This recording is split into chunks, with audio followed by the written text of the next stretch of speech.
Beloved friends, peace be with you. Thank you. You remember, I am the one known as Joseph ben Jacob. You have known me as the father of one Jeshua, Jesus. And this one known as Jeshua, has given me permission to speak with you for a few moments. Now, did I need his permission? No, in truth I did not. But I did not elbow my way in either.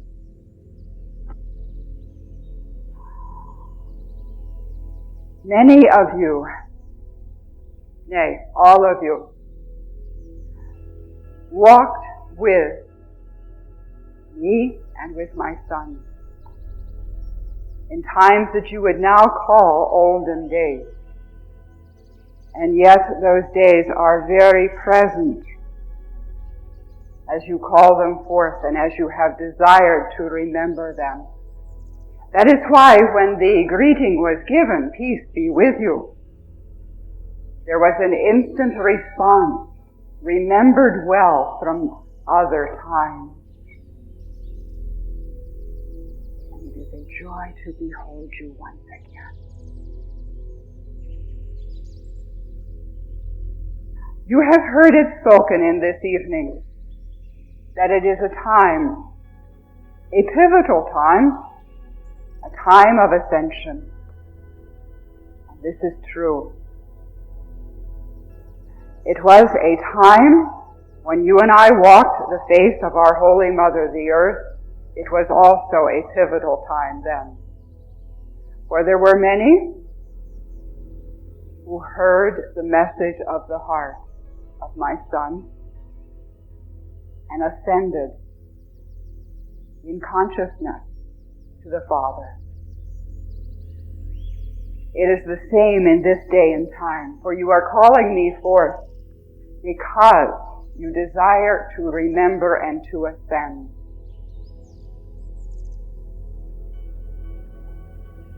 Now you would say, if I were one who heard the message of Jeshua, Jesus, Jeshua, and I understood those words and I ascended, what am I doing back here again? It is a good question.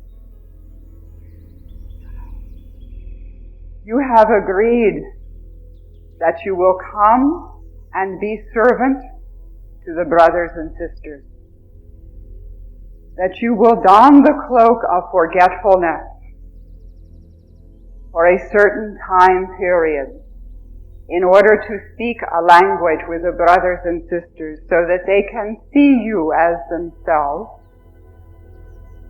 and they can speak, relate,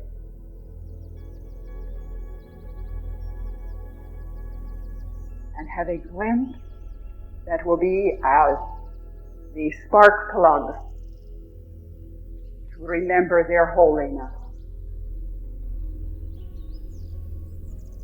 For all of you, you have not truly forgotten.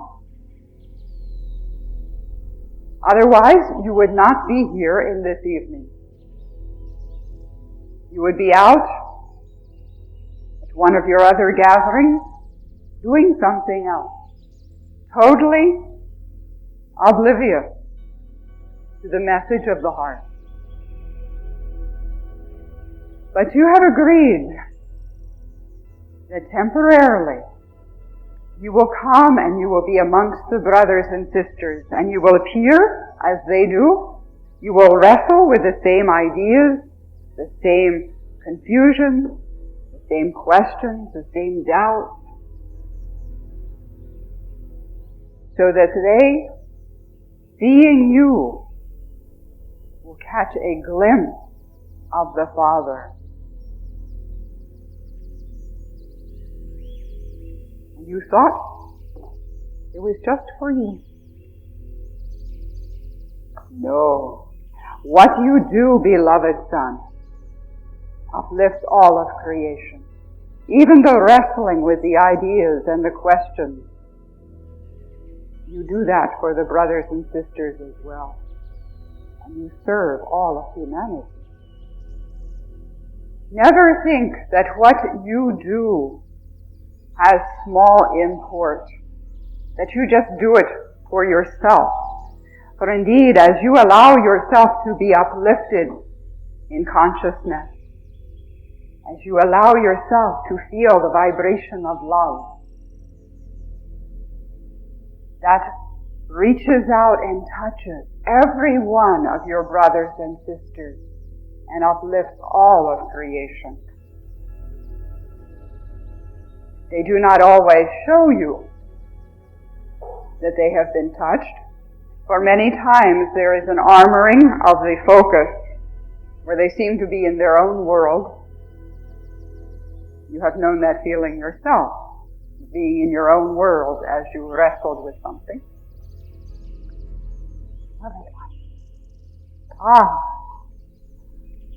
Such a joy to have companions.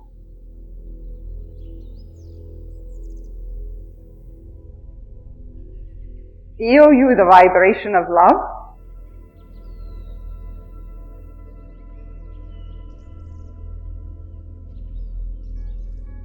Beautiful one. That one must be maybe a bit thirsty. Very good. As you allow yourself, even in this moment, to lose sight of the small self, your being, who you have thought yourself to be in that moment as you looked upon the beloved head, you began a process, once again, of the Ascension that has been spoken of this evening. That is why you surround yourself with walking love. Walking on the 4 feet, and walking on the 2 feet. Sometimes in the water, sometimes in the trees as the flying bird. Much of beauty.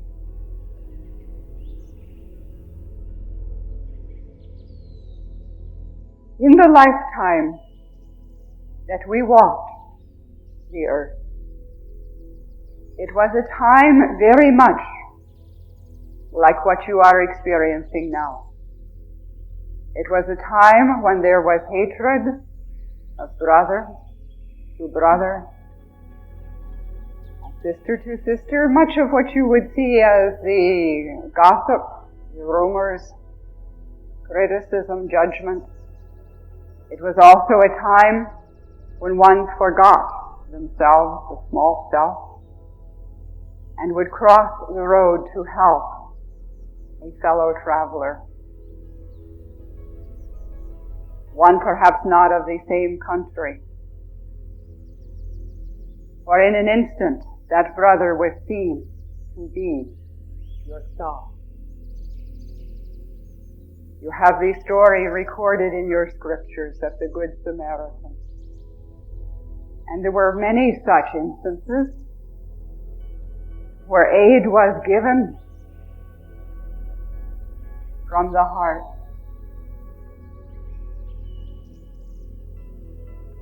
And you were among the ones who gave aid and support to others. You are also the great businessman. You knew how to drive a good bargain.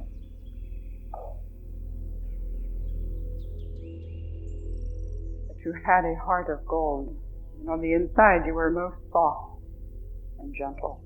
But the exterior, beloved one, it was enough to put fear into some of the business partners.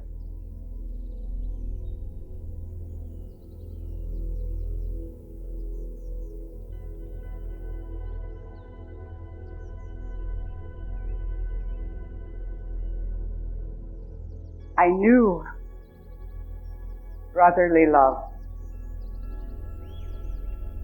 I knew responsibility of fatherhood. I knew questions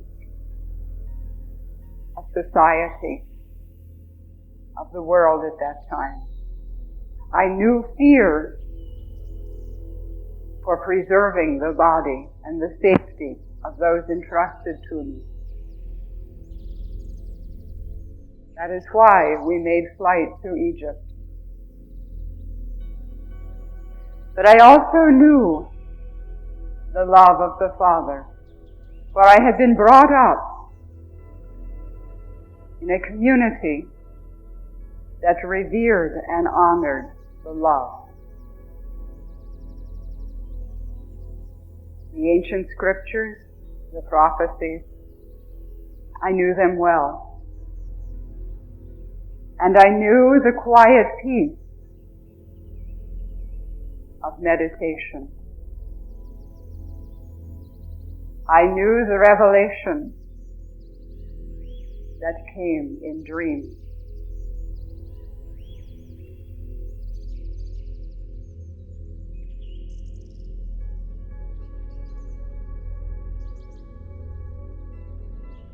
And I, like you, knew that there must be more to life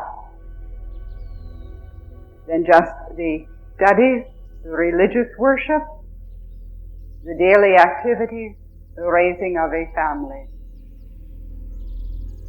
There was much joy in the family. I knew method of healing.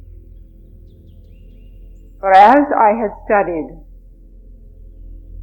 and meditated and lived with oneness, with principle of oneness first until I knew it to be my being, I also knew how to facilitate healing of others. And there were many times that ones came to me in the monastery and later to the shop of wood, of carpentry, to speak with me for healing of the body, which is doing very well. Much heat of healing. And healing of the soul. Ones who would come and spend time with me in the shop of carpentry, and would love the very vibration of the wood.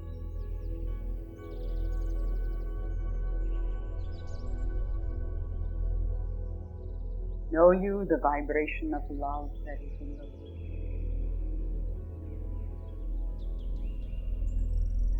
It is a living form, same as we. To bring forth a beautiful carving of the wood, I would sit with the peace,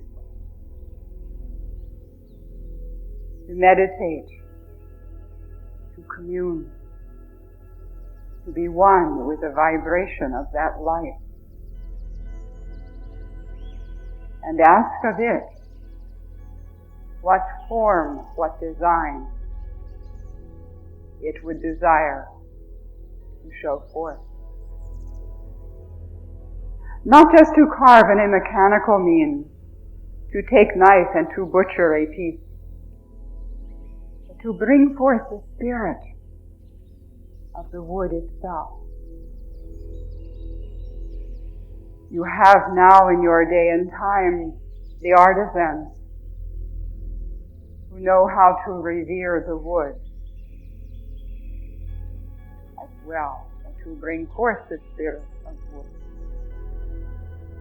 knowing themselves to be one with that spirit, to commune and to call it forth.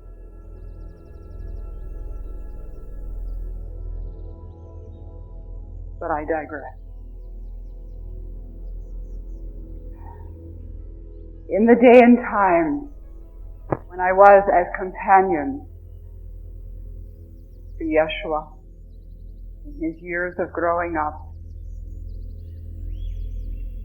it was a time of great joy, for there was much that he in his innocence brought to our remembrance. There were times when he would speak a word in simplicity, as the small ones do for you even now, that would remind me to stop the turmoil in my mind and to come again into the peace of the heart.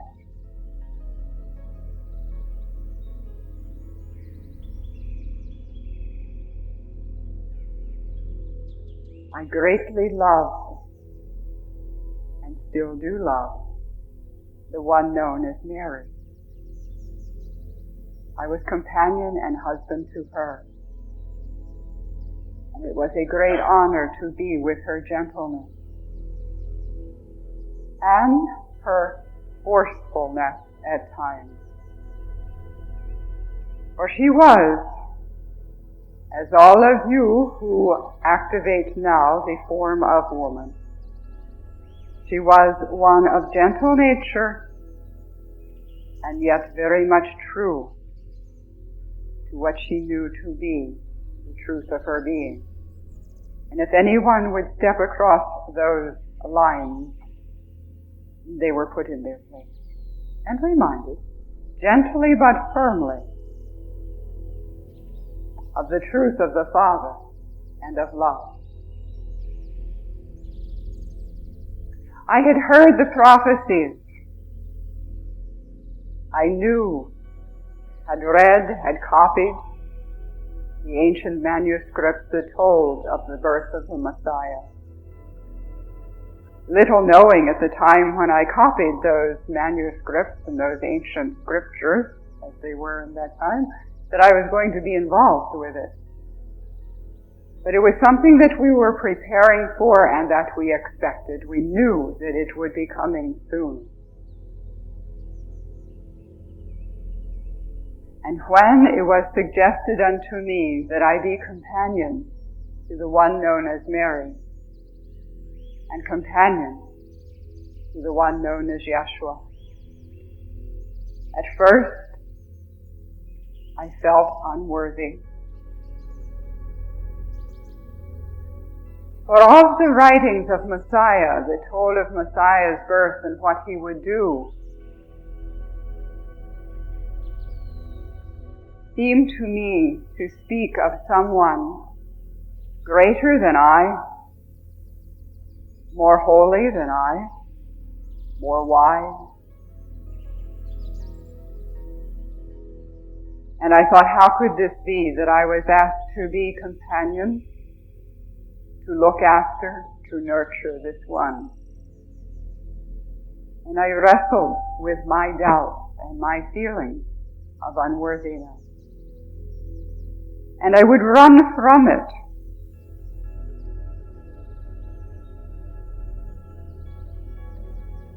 Until the angel spoke to me that it was something that I had agreed to do. As you have agreed to nurture the Christ child in this day and time, the Christ child of your own being. And there are many times that you have run from that. You know the feeling well. But the angel spoke unto me to take Mary as my wife, and to not be afraid of what that would entail.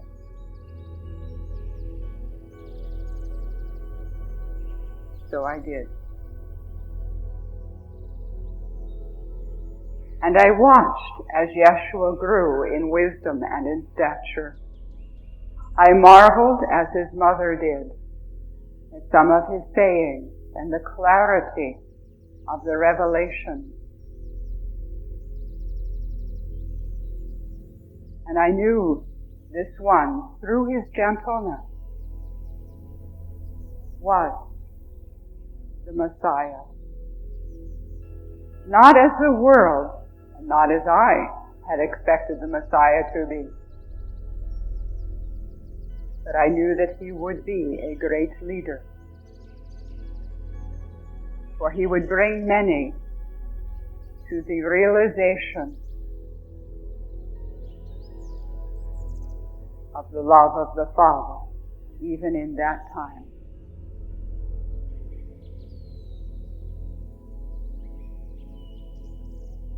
I did not live to see the resurrection.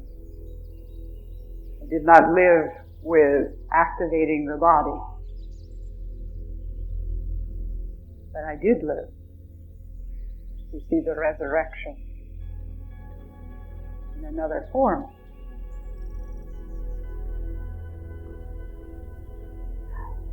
My message to you is that death is not something to be feared. More to be feared is not living.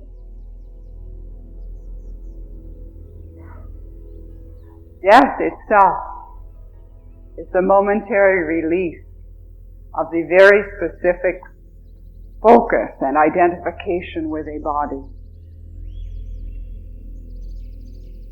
What happens beyond that is beautiful, for you know yourself to be expanded love and light. The light that has been spoken of even in this time as being the tunnel of light that you go to, that light is your own light. It's not separate, not something afar off, held away from you. It is you, your own light. And so I knew the resurrection, I knew the crucifixion, I knew the time that was spent with Jeshua in the tomb. I saw, and I felt, and I was very much present. As you have been and will be again when you choose to lay down the body. For when you release the body and the very close identification with the body, you do not lose contact with the loved one. You are very much in communion with them. You know what is going on with them if you so choose. And I did choose. I chose to know how Mary was coping. I chose to make my presence known to her. I chose to follow the ministry of Jeshua. And I chose in consciousness to be present with him in the tomb and at the time of resurrection and the time of his ascension. As I choose now to be with you in your ascension,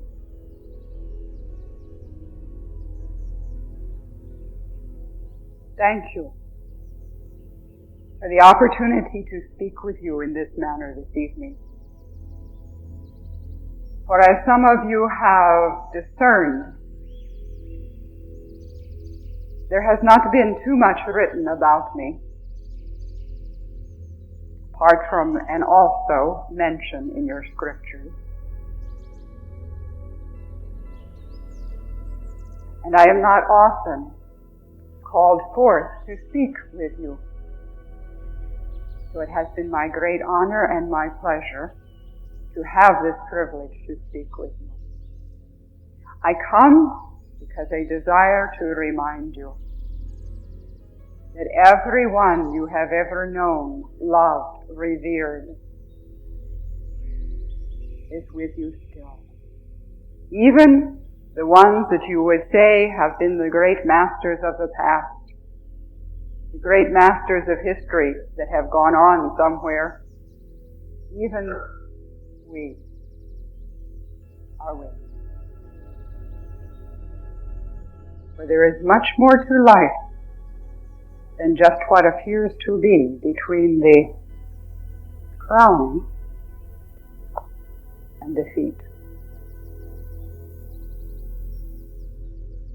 Now I know I have been told that there are questions that need to be addressed in this evening. So I will allow you to speak with Jeshua again. Thank you, beloved friend. Peace be with you.